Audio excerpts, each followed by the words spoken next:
أشهد أن لا إله إلا الله وحده لا شريك له وأشهد أن محمدا عبده ورسوله أما بعد فأعوذ بالله من الشيطان الرجيم بسم الله الرحمن الرحيم الحمد لله رب العالمين الرحمن الرحيم مالك يوم الدين إياك نعبد وإياك نستعين اهدنا الصراط المستقيم صراط الذين أنعمت عليهم غير المغضوب عليهم ولا الضالين. ग़ज़वा हमराउल असद जो सबबु ऐं इन जो पस मंज़र गुज़िरियल ख़ुतबे में बयानु थियो हुयो। बहरहाल जॾहिं दुश्मन जे उहद जी जंग खां पोइ रस्ते तां मोटी मदीने ते हमिलो करण जी साज़िश जी ख़बर पई त इन ते रसूलुल्लाह सल्लल्लाहु अलैहि वसल्लम हज़रत अबू बकर ऐं हज़रत उमर खे घुरायो ऐं उन्हनि खे उन मुज़नी असहाबी जी ॻाल्हि ॿुधायाऊं जन इतलाह ॾिनो हो ही। उन्हनि ॿिन्ही अर्ज़ु कयो त या रसूलल्लाह सल्लल्लाहु अलैहि वसल्लम दुश्मन ॾांहुं हलो त जीअं उहे असांजे ॿारनि ते हमले आवर न थियनि। जॾहिं रसूलुल्लाह सल्लल्लाहु अलैहि वसल्लम सुबुह जी नमाज़ खां फ़ारिग़ थिया त पाण सॻोरनि सल्लल्लाहु अलैहि वसल्लम माण्हुनि खे घुरायो ऐं पाण सॻोरनि सल्लल्लाहु अलैहि वसल्लम हज़रत बिलाल खे फ़रमायो त हू ऐलान कनि त रसूलुल्लाह तव्हांखे हुकुम ॾियनि पिया था त दुश्मन जे लाइ निकिरो ऐं असां सां गॾु उहो ई निकिरे जेको गुज़िरियल ॾींहुं जंग में शामिलु हो। माना त उहो जी जंग में जेके माण्हू शामिलु हुआ सिर्फ़ु उहे ई साण हलंदा। इस्लामी झंडे ऐं पोइ मदीने में क़ाइम मक़ामी जे बारे में लिखियलु आहे त पाण सॻोरनि सल्लल्लाहु अलैहि वसल्लम पंहिंजो झंडो घुरायो जो जेको गुज़िरियल ॾींहं खां ई ॿधलु हुयो, उनखे अञा ताईं खोलियो न वियो हुयो। पाण सॻोरनि सल्लल्लाहु अलैहि वसल्लम ही झंडो हज़रत अलीअ खे ॾेई छॾियो ऐं हिकिड़े हंधि हीअ बि बयानु थियो आहे त हज़रत अबू बकर खे ॾिनो हुओ। इन मौक़े ते हज़रत इब्न उम्मे मख़्तूम खे पाण सॻोरनि सल्लल्लाहु अलैहि वसल्लम मदीने में पंहिंजो नाइब मुक़ररु कयो हो।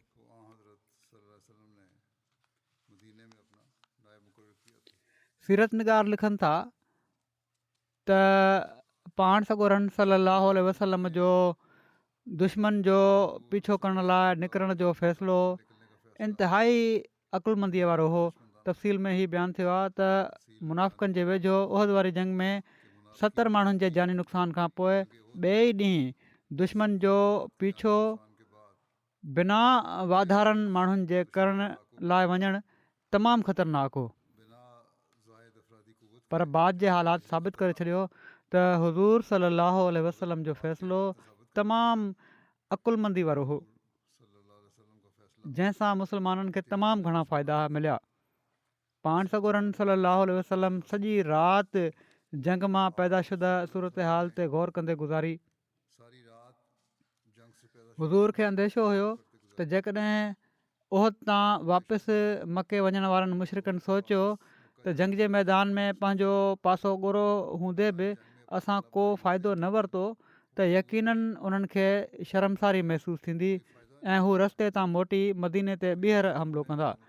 तंहिं करे पाण सॻोरनि सल्लल्लाहु अलैहि वसल्लम बहितरीनु जंगी हिकमत अमली अख़्तियार कंदे दुश्मन जो पीछो करण जो फ़ैसिलो फ़रमायो। इन फ़ैसिले मुजाहिदनि जे हौसलनि खे वधीक बुलंदियुनि ताईं पहुचाए छॾियो ऐं मुनाफ़िक़नि जी दिलि ते हुज़ूर अलैहिस्सलातु वस्सलाम जी क़ुवत इरादी ऐं क़ुवत यकीन जी हैबत तारी करे छॾी। टे पासे जॾहिं दुश्मन खे ख़बर पई त इस्लामी लश्कर उन्हनि जे पीछो करण वारो आहे त उन्हनि जे हौसलनि जा झिरमिर कंदड़ ॾीआ उझामण लॻा। हीउ सीरत जे हिकिड़े किताब जो आहे नोट।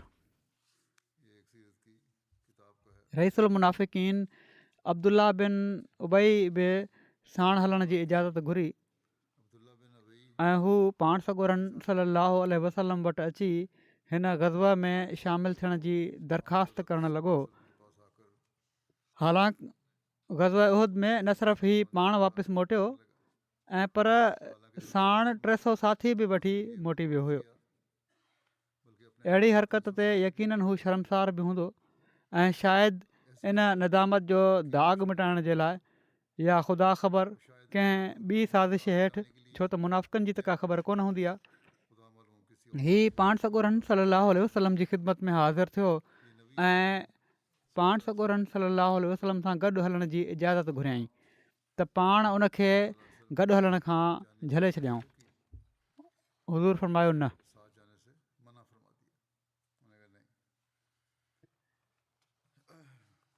ज़ख़्मी असाब उहद जा जिन खे जंग में उन्हा ज़ख़्म किन खे लॻा हुआ, इन जे बावजूदु पाण सॻोरनि सल्लल्लाहु अलैहि वसल्लम जे हुकुम जी बजावरी जो कहिड़ो नमूनो ॾेखारियो उन्हनि।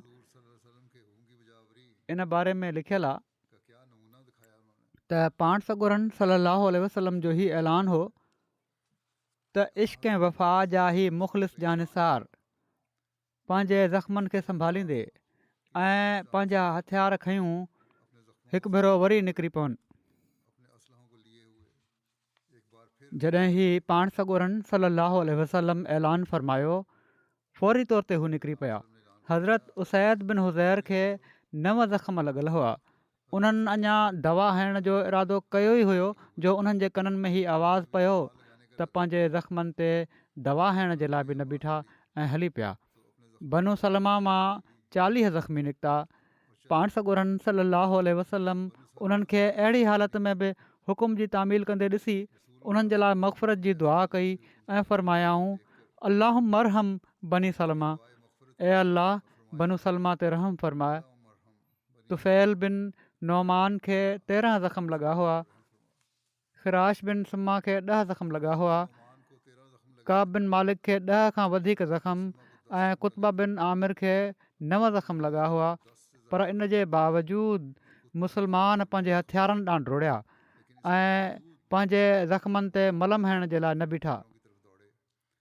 ख़ुदा ताला असाब रसूल सलाहु अलैहि वसल्लम जे इन ई बेमिसल जज़्बे खे पंहिंजे कलाम में मरकूम फ़रमाए छॾियो त जीअं रहंदड़ दुनिया ताईं उन्हनि ते अक़ीदतुनि जे गुलनि जी विरखा थींदी रहे। ख़ुदा ताला फ़रमाए थो त अल्लज़ीन इस्तजाबू लिल्लाहि वर रसूल मिन बाद मा असाबहुमुल करह, अल्लज़ीन इस्तजाबू लिल्लाहि वर रसूल मिन बाद मा असाबहुमुल करह लिल्लज़ीन अहसनू मिनहुम वत्तक़ौ अजरुन अज़ीम। उहे माण्हू जन अल्लाह ऐं रसूल खे लब्बैक चयो बाद इन जे जो उन्हनि खे ज़ख़्म पहुची चुका हुआ, उन्हनि माण्हुनि जे लाइ जन अहसान कयो ऐं तक़वा अख़्तियार कई, तमामु वॾो अजुरु आहे।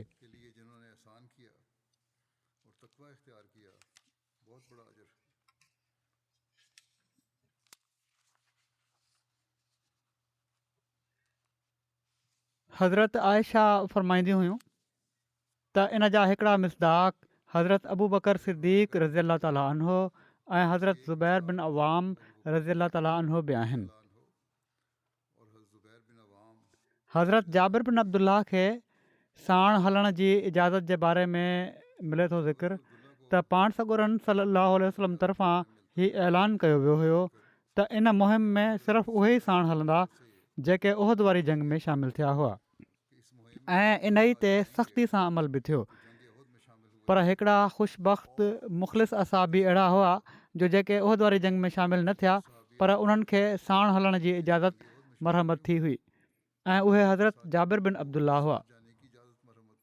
इब्न इसहाक़ ऐं इब्न उमर बयानु कयो आहे त जाबिर बिन अब्दुल्ला रसूलुल्लाह सल्लल्लाहु अलैहि वसल्लम वटि आया ऐं अर्ज़ु कयऊं, या रसूलुल्लाह सल्लल्लाहु अलैहि वसल्लम, तव्हांजे मुनादी ही ऐलान कयो आहे त असां सां गॾु उहो ई हले जेको गुज़िरियल ॾींहुं लड़ाई माना त उहद वारी जंग में मौजूदु हुयो ऐं मां लड़ाई में हाज़िर थियण जो ख़्वाहिशमंद हुउसि, पर मुंहिंजे वालिद मूंखे मुंहिंजी 7 भेणुनि जे लाइ पोइ छॾे ॾिनो ऐं हिकिड़े कॉल जे मुताबिक़ हिननि जी भेणुनि जो अंगु 9 हो।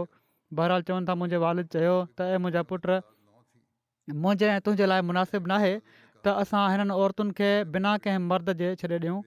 मूंखे उन्हनि जो डपु आहे, हीअ कमज़ोर औरतूं आहिनि ऐं मां रसूलुल्लाह सल्लल्लाहु अलैहि वसल्लम सां गॾु जहाद में तोखे पाण ते तरजीह नथो ॾेई सघां। हीअ बि आहे त औरतुनि खे बि पोइ हिते अकेलो नथा छॾे सघूं ऐं जहाद में पाण वञण बि चाहियां थो ऐं मुंहिंजी ख़्वाहिश इहा ई आहे त मां वञा ऐं तूं न वञ, तूं पंहिंजनि भेणुनि वटि पोइ ते रहिजी वञ ऐं मां रसूलुल्लाह सल्लल्लाहु अलैहि वसल्लम सां गॾु जहाद ते वञा थो। चवनि था त तंहिं करे मां पंहिंजे पीउ जे इन हुकुम जी तामील में कल्ह जहाद में शामिलु न थी सघियुसि, न त मुंहिंजो बि पूरो इरादो हो।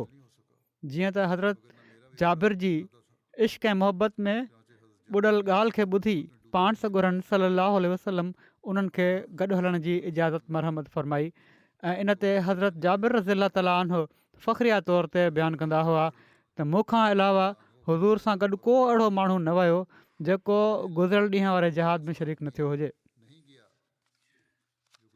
ऐं हुज़ूर खां केतिरनि ई माण्हुनि गॾु हलण जी इजाज़त घुरी हुई जेके गुज़िरियल ॾींहुं जहाद में शरीक न थिया हुआ, पर पाण सॻुरनि सल्लल्लाहु अलैहि वसल्लम इनकार करे छॾियो।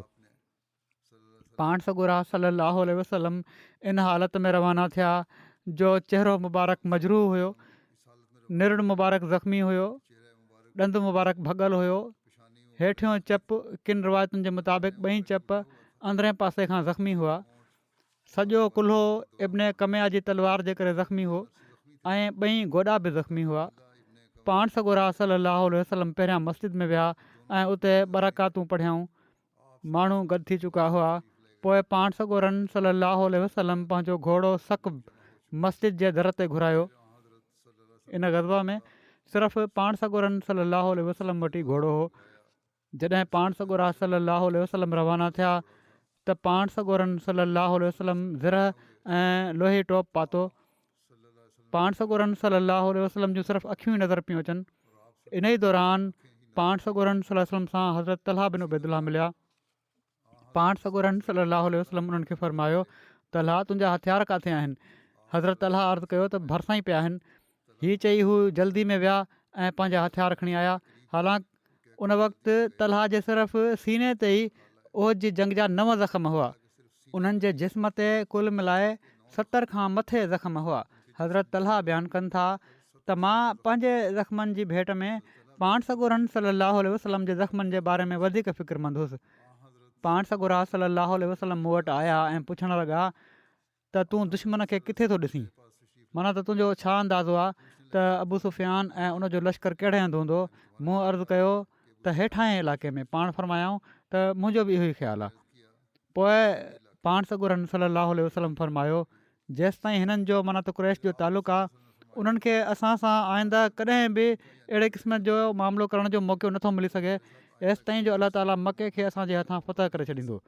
हिकिड़ी रिवायत जे मुताबिक़ पाण सॻुरनि सल्लल्लाहु अलैहि वसल्लम हज़रत उमर खे फ़रमायो, ए इब्न ख़त्ताब, आईंदा कॾहिं बि क़ुरैश असां सां अहिड़ो मामिलो न करे सघंदा एसि ताईं जो असां हजर असवद खे चुमंदासीं।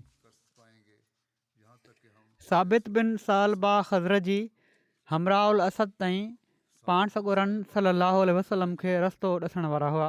हिकिड़ी रिवायत जे मुताबिक़ साबित बिन ज़हाक रस्तो ॾसण वारा हुआ। 2 रिवायतूं आहिनि। ही पाण सॻुरनि सल्लल्लाहु अलैहि वसल्लम इन मौक़े ते 2 असहाबिन खे अॻिते रवानो फ़रमायो त जीअं ख़बरचार लहनि। हीअ तफ़सील हीअं आहे त पाण सॻुरनि सल्लल्लाहु अलैहि वसल्लम क़बीले असलम जे हिकिड़े पाड़े बनू सहम में सुफ़ियान जे ॿिनि पुटनि सलीत ऐं नौमान खे माण्हुनि जो इतलाउ वठण जे लाइ अॻिते मोकिलियो ऐं टियों शख़्स कबीले असलम जे हिकिड़े पाड़े बनू उवैर मां उन्हनि सां गॾु मोकिलियऊं। उनजो नालो नाहे बयानु थियो। इन्हनि मां ॿ हमराउल असद जॻह ते कुरैश सां वञी रलिया। कुरैश ॻाल्हियूं करे रहिया हुआ। कुरैश हिननि ॿिन्ही खे माण्हुनि खे ॾिसी वरितो त उन्हनि खे क़तलु करे छॾियऊं। जॾहिं पाण सॻोरा सल्लल्लाहु अलैहि वसल्लम पंहिंजे असाब सां गॾु रवाना थिया ऐं हमराउल असद में पहुची लश्कर जो ड्राबो कयऊं त इन्हनि ॿिन्ही असाबिन खे हिकिड़ी क़बर में दफ़न कयऊं। लाश उते ई पिया हुआ। उहे ॿई साथी हुआ। हिन ग़ज़वा में ॿिनि अंसारी भाइरनि जी इताद जो नमूनो बि नज़र अचे थो त कहिड़ी तरह उन्हनि ज़ख़्मी हालत में पंधु सफ़र कयो। तफ़सील में अचे थो त हज़रत अब्दुल्ला बिन सहल ऐं हज़रत राफ़े बिन सहल ॿई भाइर जेके कबीले बनू अब्दुल अशल मां हुआ, जॾहिं उहे ॿई ग़ज़वा उहद तां वापसि आया त उहे शदीद ज़ख़्मी हुआ, जंग में ज़ख़्मी थी पिया हुआ ऐं हज़रत अब्दुल्ला वधीक ज़ख़्मी हुआ। जॾहिं हिननि ॿिन्ही भाइरनि पाण सॻोरनि सल्लल्लाहु अलैहि वसल्लम जे हमराउल असद ॾांहुं वञणु ऐं उन में शामिलु थियण बाबति हुज़ूर जे हुकुम जे बारे में ॿुधो त उन्हनि मां हिकिड़े ॿिए खे चयो त बख़ुदा जेकॾहिं असां रसूलुल्लाह सल्लल्लाहु अलैहि वसल्लम सां गॾु ग़ज़वे में शिरकत न करे सघियासीं त हीअ हिकिड़ी वॾी महरूमी हूंदी। हीउ हुयो हिननि जो ईमान। पोइ चवणु लॻा बख़ुदा असां वटि का सुवारी कान्हे जंहिं ते असीं सुवार थियूं ऐं न ई असांखे ख़बर आहे त कीअं हीउ कमु कयूं। हज़रत अब्दुल्ला चयो त अचु मूंसां गॾु असां पंधु हलूं।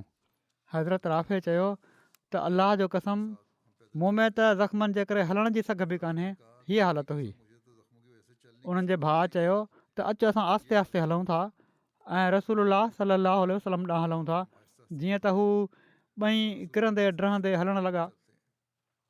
हज़रत राफ़े कॾहिं कमज़ोरी महसूसु कई त हज़रत अब्दुल्ला हज़रत राफ़े खे पंहिंजी पुठि ते खणी वरितो ऐं कॾहिं हू पंधु हलणु लॻा। अहिड़ी हालत हुई जो ॿई ज़ख़्मी हुआ, पर जेको बहितरु हुयो उहो वधीक ज़ख़्मी खे पंहिंजी पुठि ते खणी पियो वठे, पर पाण सॻोरनि सल्लल्लाहु अलैहि वसल्लम ॾांहुं हलंदा रहिया। कमज़ोरी जे करे कॾहिं कॾहिं अहिड़ी हालत थी पई पवनि जो हू चुरी बि न पिया सघनि। एसि ताईं जो सुम्हणी महिल हू ॿई रसूलुल्लाह सल्लल्लाहु अलैहि वसल्लम जी ख़िदमत में हाज़िर थी विया। असाब सॻोरा उन वक़्तु बाहि ॿारे रहिया हुआ, माना त तंबू खोड़े वरिता हुआ। उन वक़्तु हिननि ॿिन्ही खे पाण सॻोरनि सल्लल्लाहु अलैहि वसल्लम जी ख़िदमत में पेश कयो वियो। उन राति पाण सॻोरनि सल्लल्लाहु अलैहि वसल्लम जे पहिरे ते हज़रत इबाद बिन बिशर मुतयन हुआ। जॾहिं हीअ पहुता त पाण सॻोरनि सल्लल्लाहु अलैहि वसल्लम हिननि ॿिन्ही खां पुछियो त कहिड़ी शइ तव्हांखे रोकियो रखियो। उन्हनि ॿिन्ही इन जो सबबु ॿुधायो त छा सबबु थियो। तफ़सील ॿुधाए छॾियऊं पंहिंजो। इन ते पाण सॻोरनि सल्लल्लाहु अलैहि वसल्लम उन्हनि ॿिन्ही खे ख़ैर जी दुआ ॾींदे ॿुधायो त जेकॾहिं तव्हां ॿिन्ही खे डिघी उमिरि नसीब थी त तव्हां ॾिसंदव त तव्हां माण्हुनि खे घोड़ा ऐं खच्चर ऐं उठ सुवारियुनि तौरु नसीब थींदा। हाणे त तव्हां किरंदे ड्रहंदे पंधु आया आहियो, पर जेकॾहिं डिघी ज़िंदगी मिलंदव त ॾिसंदव हीअ सभु कुझु, हीअ सभई सुवारियूं तव्हांखे मिली वेंदियूं। पर साण हीअ बि फ़रमायाऊं पर उहे तव्हां ॿिन्ही जे लाइ हिन सफ़र खां बहितर न हूंदियूं जेको हिन वक़्तु तव्हां करे आया आहियो, जेको तव्हां पंधु किरंदे ड्रहंदे कयो आहे। माना त तव्हांजे हिन सफ़र जो सवाबु त एॾो आहे जो उन ज़माने जूं जेके बहितरीनु नेमतूं आहिनि उन्हनि खां बि वधीक आहे।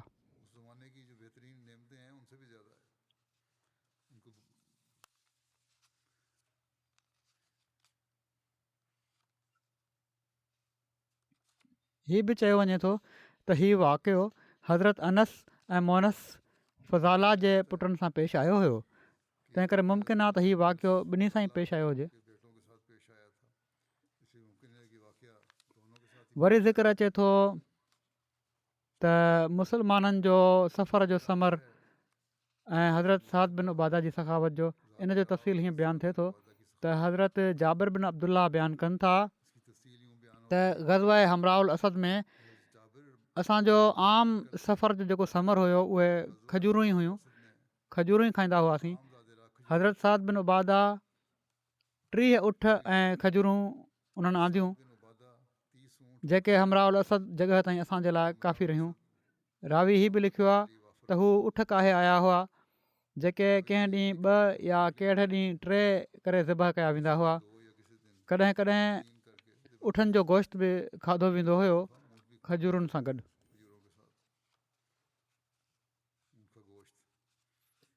कहिड़ी हिकमत हुई, कहिड़ी स्ट्रेटजी हुई हुज़ूर जी जंग जी, ऐं कहिड़ी तरह दुश्मन खे पाण मरूब करणु चाहिनि पिया, इन जे बारे में तफ़सील में लिखियलु आहे त दुश्मन जी दिलि में रोब विझणु ऐं उनखे ड्रिॼारण जो हिकिड़ो तरीक़ो ई हुयो जो राति महल तमामु घणा बाहि जा बभड़ रोशन कया वेंदा हुआ त जीअं इन सां लश्कर जी घणाई ज़ाहिर थिए ऐं दुश्मन ड्रिजे। तंहिं करे पाण सॻोरा सलाहु वसलम जिथे बि राति जो तरसंदा हुआ त असहाबनि खे इरशाद फ़रमाईंदा हुआ त पखड़ जी अलॻि अलॻि बाहि ॿारियो, जीअं त हर शख़्स हिकिड़ी हिकिड़ी बाहि अलॻि ॿारींदो हुयो। 500 जॻहुनि ते बाहि ॿारी वई एसि ताईं जो परे खां नज़र पई अचे मुस्लमाननि जे लश्कर ऐं इन बाहि जो ज़िक्र परे ताईं पखिड़िजी वियो। इन जे करे अलाह दुश्मन खे मरूब कयो।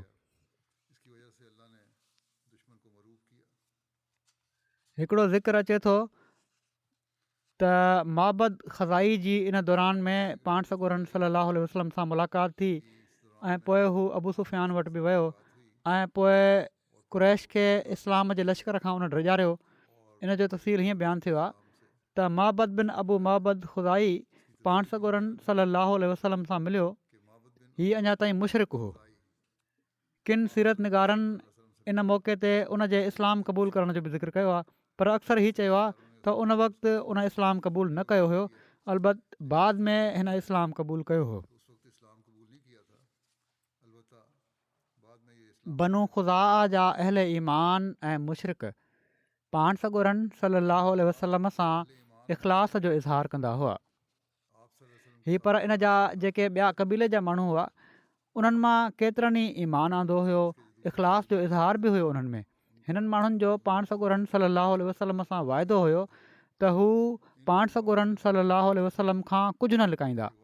मोहम्मद चयो त ए मोहम्मद सलाहु वसलम, तव्हांखे ऐं तव्हांजे असहाब सॻोरनि खे जेके तकलीफ़ूं पहुतियूं आहिनि इहा ॻाल्हि असांखे न वणी आहे, तमामु ॾुखी ॻाल्हि लॻी आहे।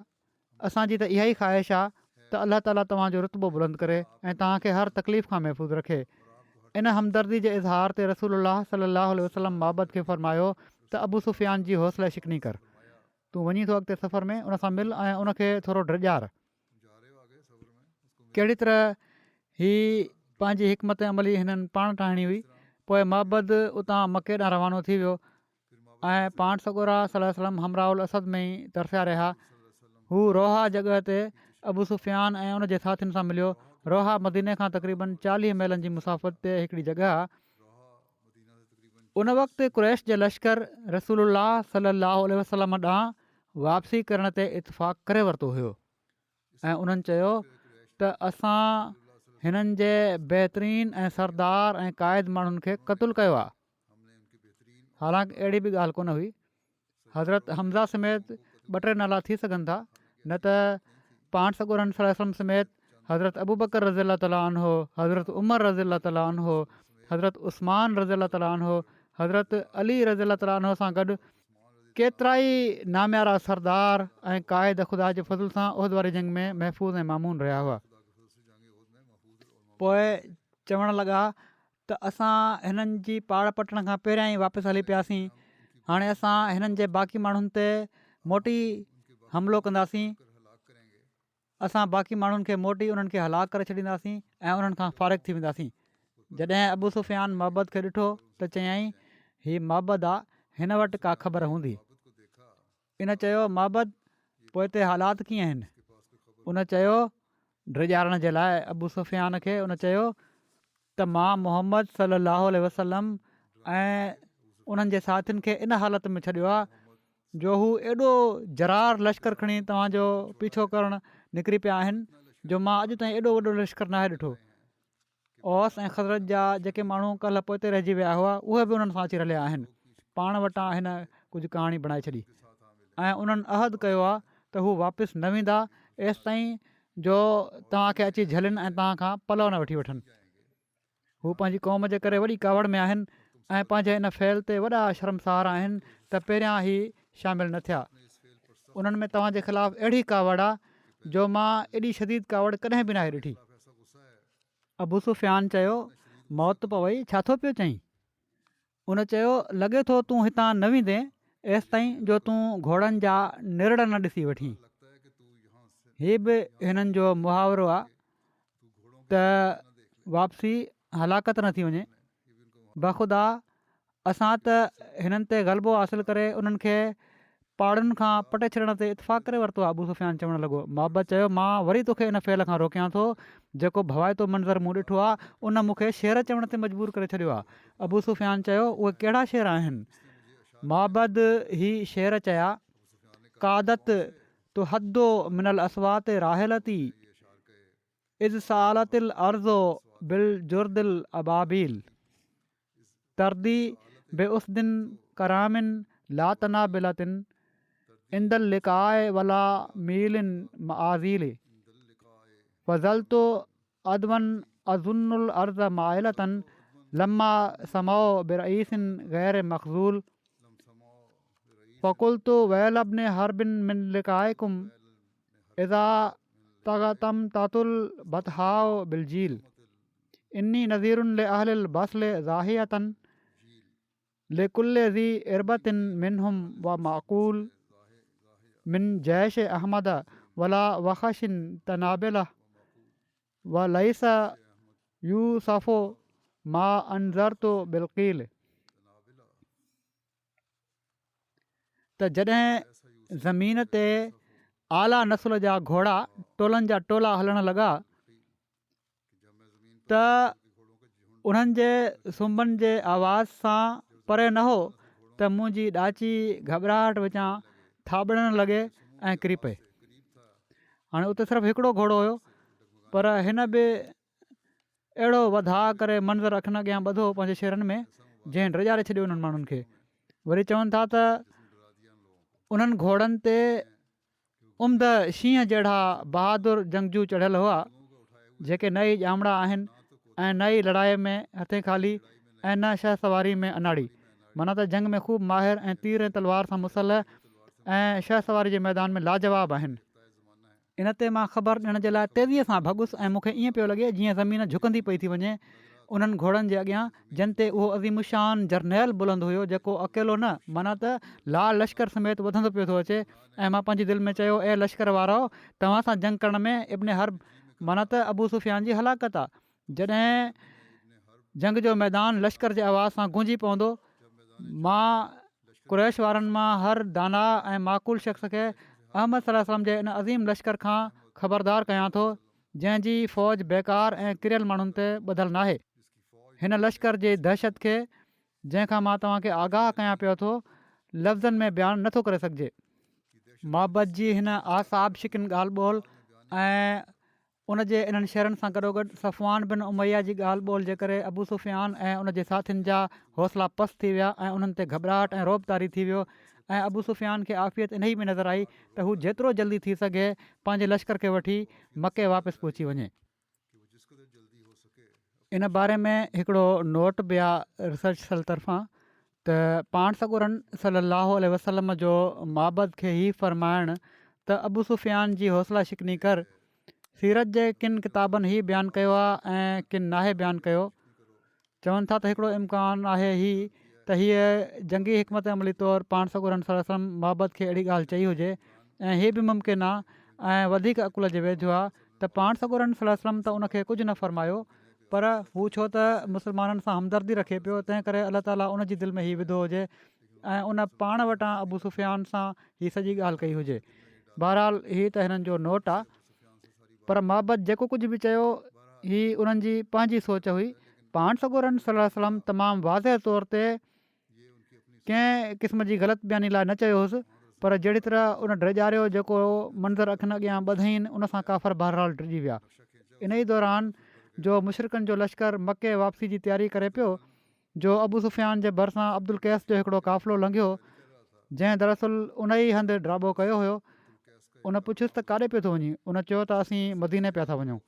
इन ते अबू सुफ़ियान सिर्फ़ु प्रोपेगंडा ख़ातिर पंहिंजे तरफ़ां हिकिड़ो नफ़सियाती हमिलो, पर नाकाम हमिलो हुयो, हीअ करणु चाहियो त ऐं उहो हीअं त उन चयो त छा तूं मूं तरफ़ां मोहम्मद सलाहु वसलम खे पैगाम ॾींदे, मां तोखे उकास जे मेले में किशमिश सां भरियल उठ ॾींदुसि। उन चयो त हा।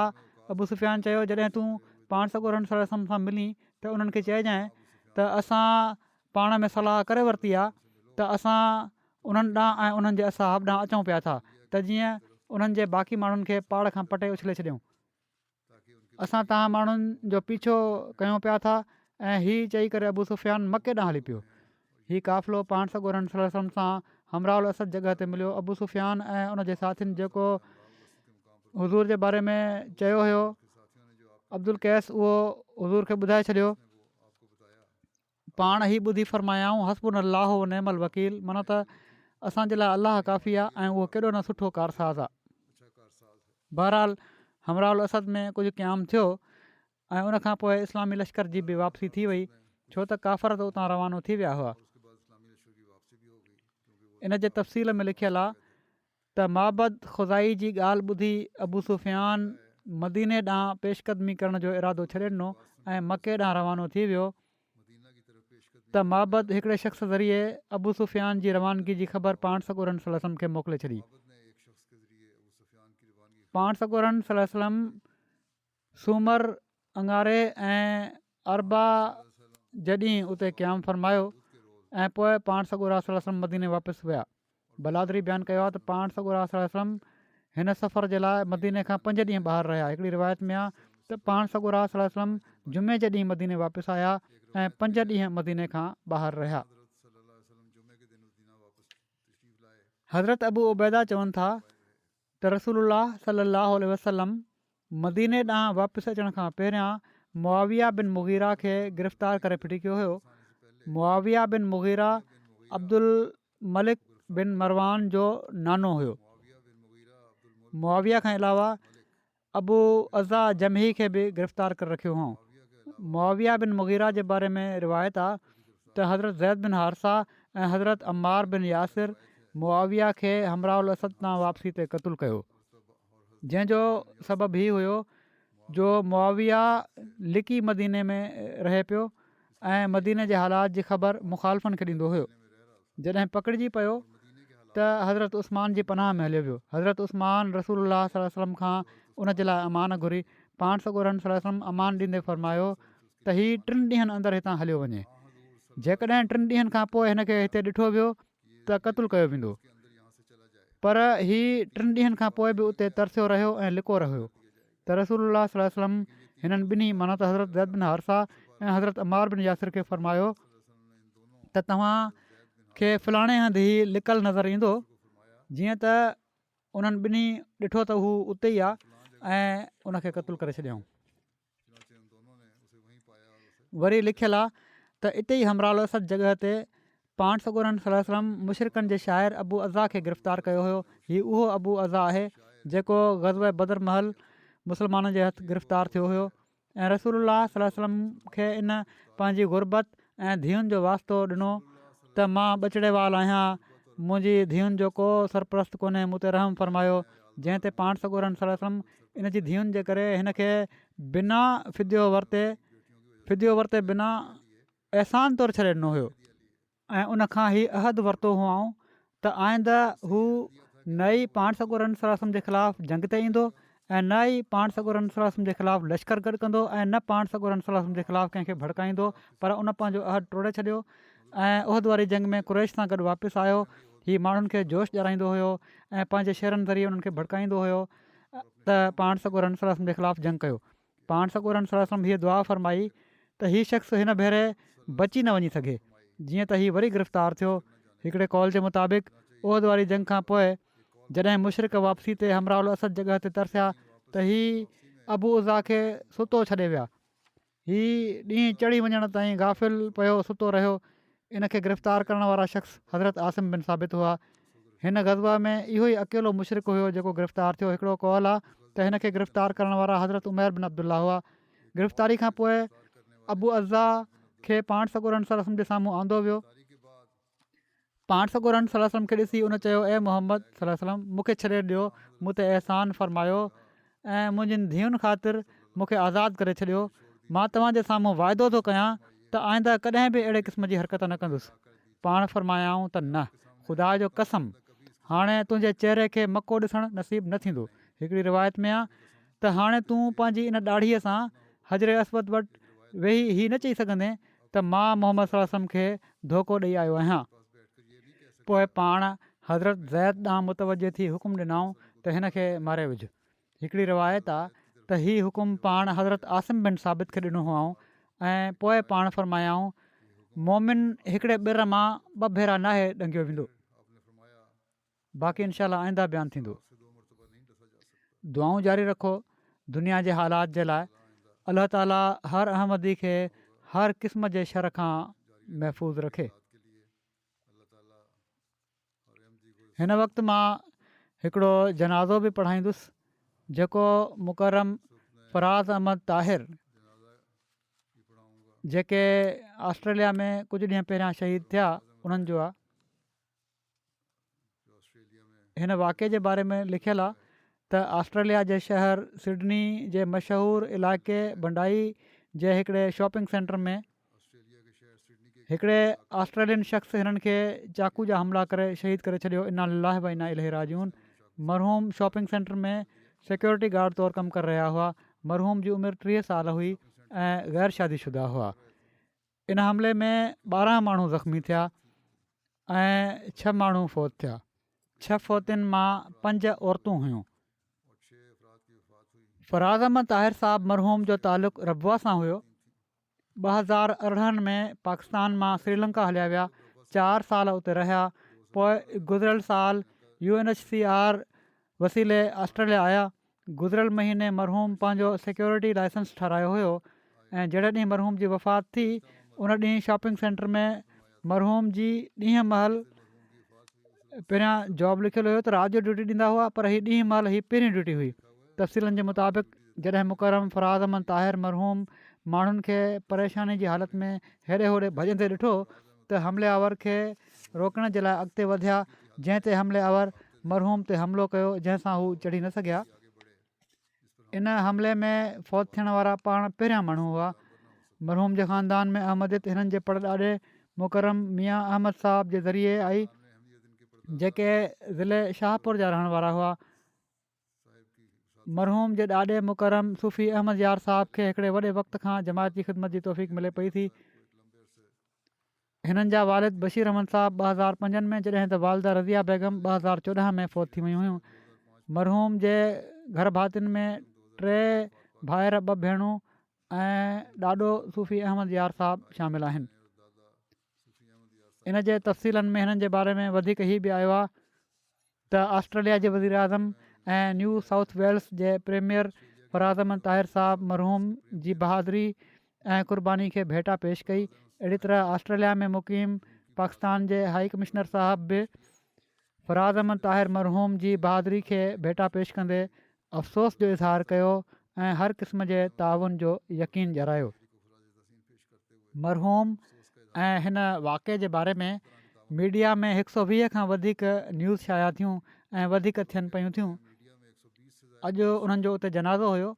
इन ते बि उतां जा प्रीमियर प्राइम मिनिस्टर वग़ैरह आया हुआ। उन्हनि ॿीहर हिननि खे भेटा पेश कई। सोशल मीडिया में फराज़ ताहिर साहब मरहूम जी बहादुरी ऐं क़ुर्बानी खे तमामु ख़ूबसूरत लफ़्ज़नि में बयानु कयो पियो थो वञे ऐं अक्सर माण्हू हिननि खे नेशनल हीरो चई सॾनि पिया था। हिननि जी हीअ क़ुर्बानी ज़ाहिर करे थी त हू पाकिस्तान मां मौत जे डप विचां न आया हुआ ऐं पर जेके मज़हबी पाबंदियूं अहमदनि ते लॻायूं वञनि थियूं उन्हनि खां तंग अची मुल्क छॾियो हुआऊं, जिथे उन्हनि खे अलाह ऐं उन जे रसूल जो नालो वठण खां रोकियो वञे थो।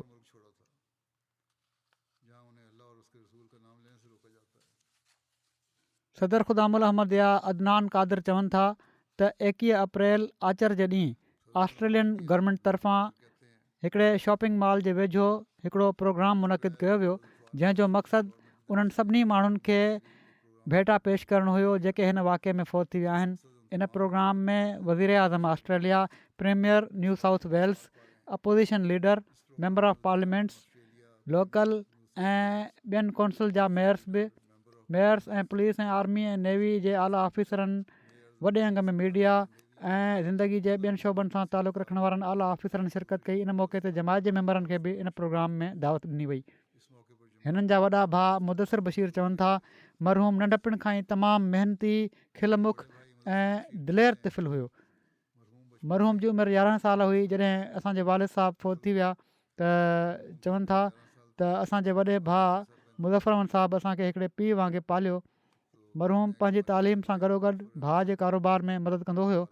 मरहूम तमामु महिनती ऐं पंहिंजे भेण भाउरनि सां ॾाढो प्यारु करण वारो हुयो। नरम मिज़ाज, खिल भोग तबियत में हुअनि। कॾहिं भेण भाउरनि जी कंहिं ॻाल्हि ते नाराज़ न थियो। मरहूम जमायती कमनि में बि वधी सदी हिसो वठंदो हुयो। जेतिरो वक़्तु पाकिस्तान में रहियो ऐं पोइ श्रीलंका ऐं उनखां पोइ ऑस्ट्रेलिया, जिथे बि रहियो जमायती कमनि में ड्यूटियुनि में सरगर्म रहियो। ख़िलाफ़त सां तमामु इख़लास ऐं वफ़ा ऐं प्यार जो तालुक़ु हुयो। इहो ई उनखे हुयो त नेशनलिटी मिलंदी त पहिरियां वञी लंडन ख़लीफ़े वक़्त सां मिलंदुसि। हिकिड़ी ख़्वाहिश हुई हिननि जी। हिननि जा नंढा भाउ शिराज़ अहमद चवनि था त क़ुर शरीफ़ जी तमामु सुठे आवाज़ में तिलावत कंदो हुयो। नमाज़ुनि जी वॾी पाबंदी हुई। मुरबी कामरान मुबशर साहिबु चवनि था त मां मरहूम में हिकिड़ी ख़ूबी ॾिठी त जमायती बुज़ुर्गनि ऐं मुरबियुनि जी ॾाढी इज़त कंदा हुआ ऐं उन्हनि तरफ़ां का बि हिदायत ॾिनी वेंदी हुई त इनकार न कंदा हुआ। जेकॾहिं हिननि खे हिननि जी कंहिं ग़लती वग़ैरह ॾांहुं तवजो ॾियाराई वेंदी हुई त हरगिज़ माइंड न कंदा हुआ ऐं पर आजिज़ी सां ख़ामोशी अख़्तियार कंदे पंहिंजी ग़लती जो एतिराफ़ कंदा हुआ ऐं पंहिंजी इस्लाह कंदा हुआ।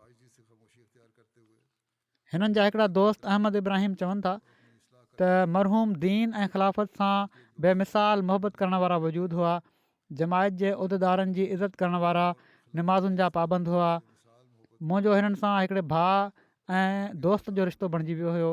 कॾहिं कंहिं ॻाल्हि ते ॻाल्हा बि ॾींदो हुअनि त अखियूं हेठि करे ॿुधी वठंदा हुआ ऐं चवंदा हुआ त आईंदा शिकायत जो मौक़ो न ॾींदुसि।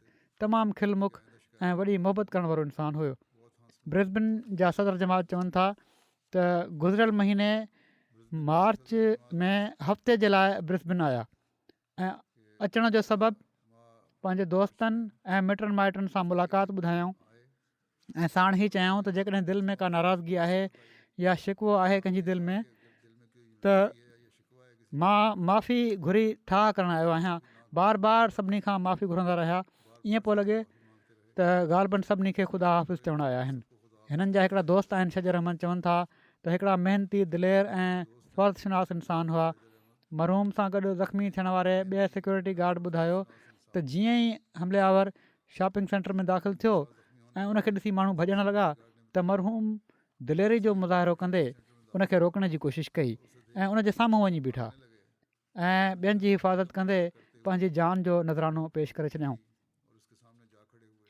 सोशल मीडिया ते बि माण्हू फराज़ ताहिर साहिब खे भेटा पेश कनि पिया था। हिकिड़ा साहिबु आहिनि क्रिस मर्फी, पंहिंजे कमेंट में लिखियऊं त हमिलो थियण खां पहिरियां मां हिकिड़ो सुठी पोशाक पाईंदड़ सिक्योरिटी गार्ड फराज़ ताहिर ॾिठो जेको शॉपिंग सेंटर में पंहिंजी ड्यूटी ते हुयो। उहो हिकिड़ो हीरो हुयो जंहिं अवाम जी जान बचाइण जे लाइ पंहिंजी जान ॾिनी। हिकिड़ी ख़ातून रिबिका एवरेस्ट लिखनि थियूं त फराज़ ताहिर जेके पंहिंजे मुल्क में ज़ुल्म खां बचण जे लाइ, अमन ऐं हिकिड़े बहितर मुस्तक़बिल जे लाइ ऑस्ट्रेलिया आया, उहे पंहिंजी कम्यूनिटी में तमामु मक़बूल हुआ। उन्हनि अवाम खे बचाईंदे सिर ॾिनो। मां हिननि जी फैमिली ऐं कम्यूनिटी सां अफ़सोस जो इज़हार कयां थी। हीउ हिकिड़ो तमामु तकलीफ़ वारो हादसो आहे। अहिड़े क़िस्म जा केतिरा ई ॿिया कमेंट्स माण्हुनि लिखिया आहिनि जन उते ॾिठो शॉपिंग मॉल में बि ऐं जन ख़बर पढ़ी उन्हनि बि। मुतलम जामिया अहमदिया रबुआ अज़ीज़ मसूर अहमद चवनि था त फराज़ ताहिर मुंहिंजो सौटु हुयो, सुठी शख़्सियत जो मालिक हुयो, 5 वक़्तु नमाज़ुनि जो अहतमाम करण वारो, ॿियनि खे हिन जी तलक़ीन करण वारो, जॾहिं बि मिलंदो हुयो खिली मिलंदो हुयो, पंहिंजो नंढो भाउ मूंखे सम्झंदो हुयो, का ॻाल्हि सम्झाइणी हूंदी हुई त वॾे प्यार सां सम्झाईंदो हुयो, हमेशह दुआ जे लाइ चवंदो हुयो त मां तव्हां माण्हुनि जे लाइ दुआ कंदुसि, तव्हां मुंहिंजे लाइ दुआ कयो। चवनि था आख़िरी भेरो जहिड़े ॾींहुं उनजी शहादत थी आहे, उनजी कॉल आई ऐं उन वक़्तु ऑस्ट्रेलिया में सुबुह जा 4 थिया हुआ। उनजे वॾे भाउ उनखे चयो त सुबुह जा 4 थिया आहिनि, तूं हाणे कम ते बि वञिणो आहे, तूं सुम्ही पओ।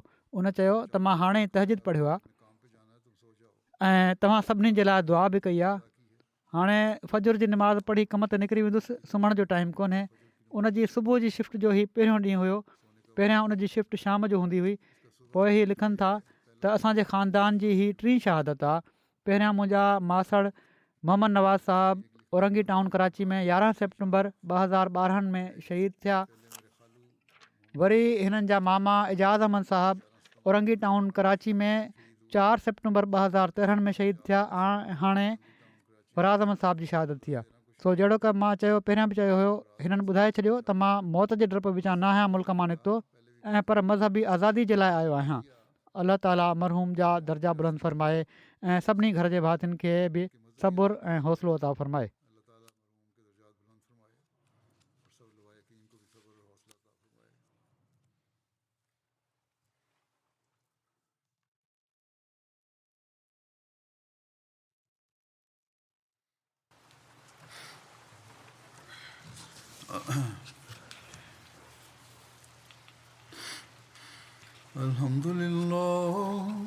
Alhamdulillah nahmaduhu wa nasta'inuhu wa nastaghfiruhu wa nu'minu bihi wa natawakkalu alayhi wa na'udhu billahi min shururi anfusina wa min sayyiati a'malina. Man yahdihillahu fala mudilla lahu ومن يضلل فلا هادي له ونشهد أن لا إله إلا الله ونشهد أن محمدا عبده ورسوله. عباد الله رحمكم الله إن الله يأمر بالعدل والإحسان وإيتاء ذي القربى وينهى عن الفحشاء والمنكر والبغي يعظكم لعلكم تذكرون. اذكروا الله يذكركم وادعوه يستجب لكم ولذكر الله أكبر.